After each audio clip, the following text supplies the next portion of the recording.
복막투석 과정과 주의사항 안내. 안녕하십니까? 본 영상물은 복막투석을 시행하는 분들께 복막투석의 시행 방법과 주의사항 등에 대해 설명드리기 위해 제작되었습니다. 이어지는 내용을 숙지하셔서 안전하고 편안한 복막투석이 이루어질 수 있도록 협조해 주시기 바랍니다. 복막투석에게 교환 과정. 준비물. 투석의 교환을 위해 준비해야 할 물품은 투석액과 새 소독캡, 마스크, 저울, 그리고 투석액 스탠드와 고정대 등이 있습니다. 투석액 교환 준비. 가온기를 이용하여 투석액을 채운 정도로 데웁니다. 투석액의 농도와 양, 유효기간, 새지 않는지 여부 등을 확인합니다. 마스크를 착용하고 흐르는 물에 비누를 사용하여 1분 이상 손을 씻습니다. 투석액 교환. 투석액의 교환은 복강 내에 주입되어 있던 투석액을 배액 주머니로 빼내는 배액 과정과 새로운 투석액을 복강 내부에 주입하는 주입 과정을 거치게 되는데, 구체적인 교환 방법은 의료진의 설명을 참고하십시오. 투석 교환 후 처리. 투석액 교환 후에는 배액량을 기록하고 배액의 이상 여부를 확인합니다. 그리고 배액된 투석액은 주머니 끝을 가위로 자른 다음 변기에 버립니다. 출구염증과 복막염. 복막투석에 관련된 주요 감염에는 도관 삽입 부위에 염증이 발생하는 출구염증과 복강 내부에 염증이 발생하는 복막염이 있습니다. 출구염증. 출구염증은 도관이 삽입된 출구 부위에 염증이 발생한 것으로 해당 부위를 누르면 아프고 피부가 붉게 변하며 진행하면 진물이나 고름이 나올 수 있습니다. 출구염증을 신속히 치료하지 않을 경우 도관을 따라 복강 내로 염증이 진행하면서 복막염을 일으킬 수 있습니다. 그러므로 출구염증의 증상이 나타나면 베타딘 소독을 하루 2번으로 늘리고 출구를 더욱 청결하게 유지해야 하며, 진물이나 고름이 나올 경우 복막투석실에 연락하고 필요시 항생제를 투여해야 합니다. 복막염. 대부분의 복막염은 출구염증이 진행하거나 투석의 교환 과정에서 도관을 따라 복강 속으로 세균이 침입하여 발생합니다. 복막염이 발생하면 배가 아프고 투석액이 탁해지며 열이 나기도 합니다. 참고로 투석액이 탁해진 것은 신문 등 글씨가 쓰인 종이 위에 배액 주머니를 올려놓았을 때 글씨가 선명하게 보이는지 여부 등을 통해 확인할 수 있습니다. 복막염이 의심되면 즉시 복막투석실에 연락한 후 병원을 방문하시고 외래 시간이 아닌 경우에는 응급실로 내원합니다. 병원을 방문할 때에는 배액한 투석액을 가져오시기 바랍니다. 병원에서는 배액액에서 균 배양 검사를 시행하고 이에 따라 항생제를 변경하기도 합니다. 복막염의 치료를 위해 항생제를 투석액에 주입하여 투석하는데 대부분 2주 이상의 치료가 필요합니다. 치료 후 3일 정도가 지나면 투석액이 맑아지고 증상이 호전됩니다. 하지만 며칠이 지나도 증상이 호전되지 않을 경우에는 배양 결과에 따라 적합한 항생제로 바꾸기도 합니다. 한편 원인균에 따라서는 항생제로 치료가 잘 되지 않을 수 있으며 환자에 따라서는 도관을 제거해야 하는 경우도 있습니다. 투석 환자에서 발생하는 복막염은 신속하고 정확하게 진단하여 적절하게 치료하면 대부분 완치가 됩니다. 하지만 진단과 치료가 지연될 경우 복막에 손상을 주게 되면서 이후에 복막투석 시 효율성이 떨어질 수 있으므로 복막염이 의심되면 신속히 병원을 방문하는 것이 중요합니다. 투석액 교환과 감염 예방. 교환 환경. 감염을 예방하기 위해서는 청결하고 환기가 잘 되는 교환 환경이 중요합니다.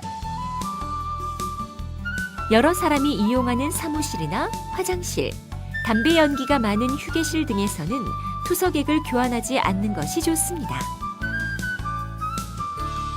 가정에서는 방에 여유가 있다면 별도의 교환실을 마련하는 것이 좋으며 학교에서는 보건실, 직장에서는 의무실을 이용하십시오.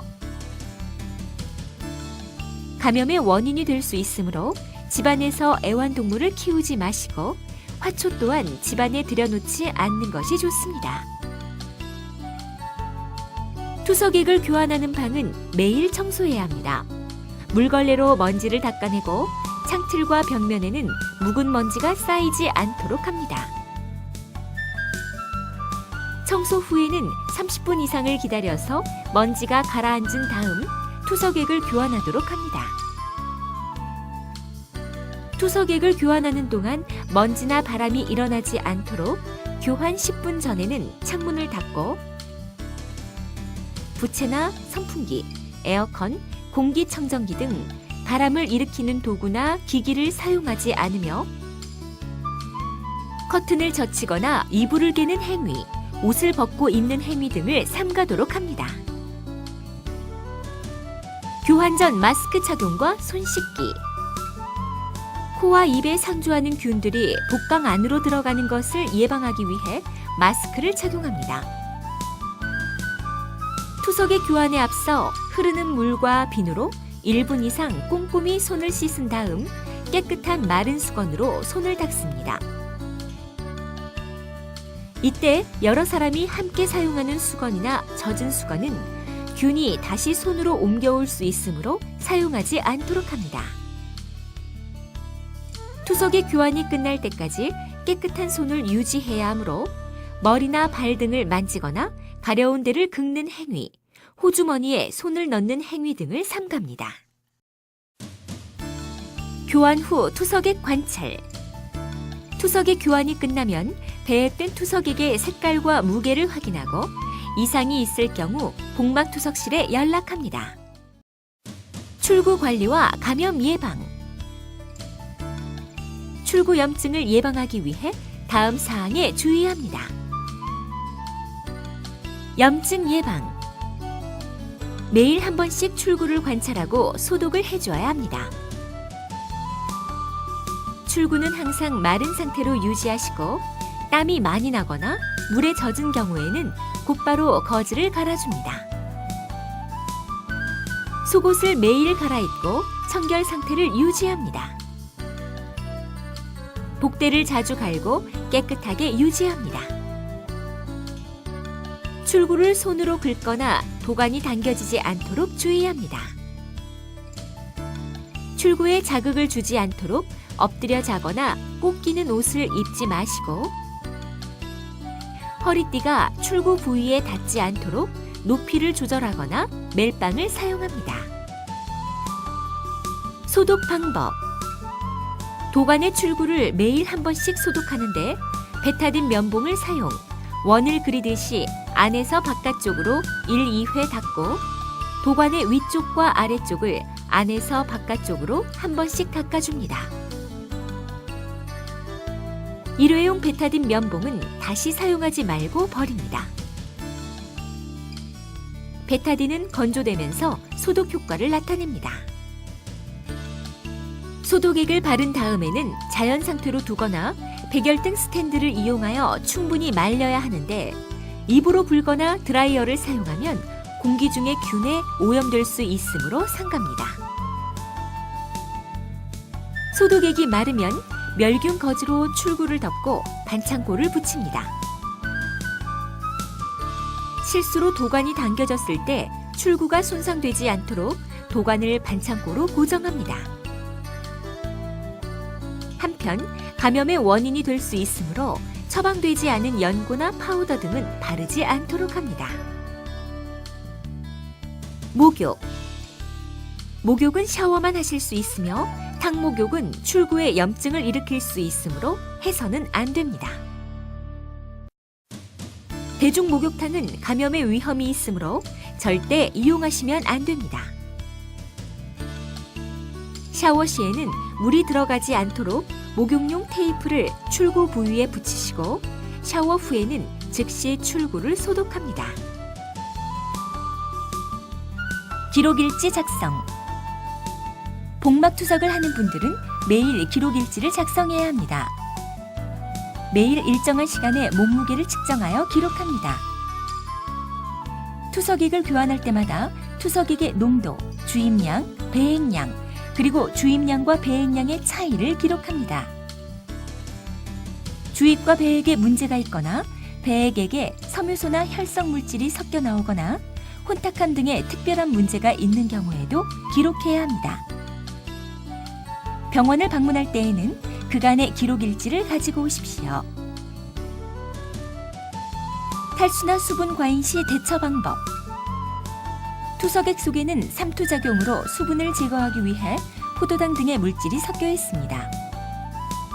투석액은 농도에 따라 1.5%, 2.5%, 4.25% 등으로 표시되는데 농도가 높을수록 삼투압이 높게 작용하여 더 많은 수분이 복강으로 빠져나옵니다. 우리 몸의 수분 상태는 균형을 이루는 것이 중요합니다. 수분이 많이 빠져나가 탈수가 발생하면 어지럽고 갈증이 나며 입술과 혀가 마르고 혈압과 체중이 감소하므로 이러한 증상이 나타나면 수분을 섭취하고 고농도 투석액의 사용 횟수를 줄이며 음식을 약간 짜게 먹도록 합니다.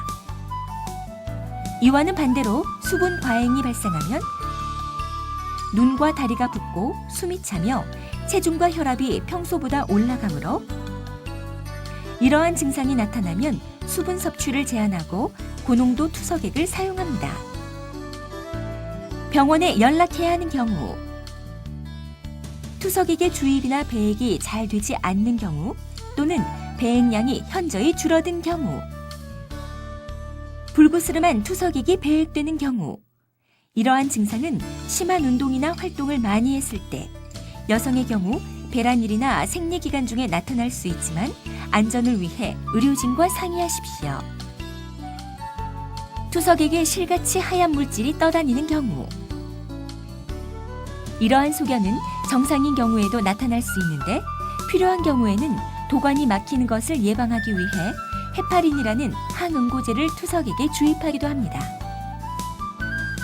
투석액 주입 중에 누출이 발견되는 경우 이러한 경우에는 오염물질의 침입을 예상해야 하므로 즉시 투석액 주입을 중단하고 배액시킨 후 3-4번 연속으로 세척해야 합니다. 복막 도관이 손상되거나 피부 출구 부위로 투석액이 새는 경우 사타구니, 배꼽 근처, 등 쪽이나 수술 부위에 부종이 발생한 경우 복막투석을 시행하시면서 이상과 같은 문제가 발생한 경우에는 복막투석실이나 병원 외래로 연락하여 안내를 받으시기 바랍니다. 지금까지 복막투석의 과정과 주의사항에 대해 설명드렸습니다. 감사합니다.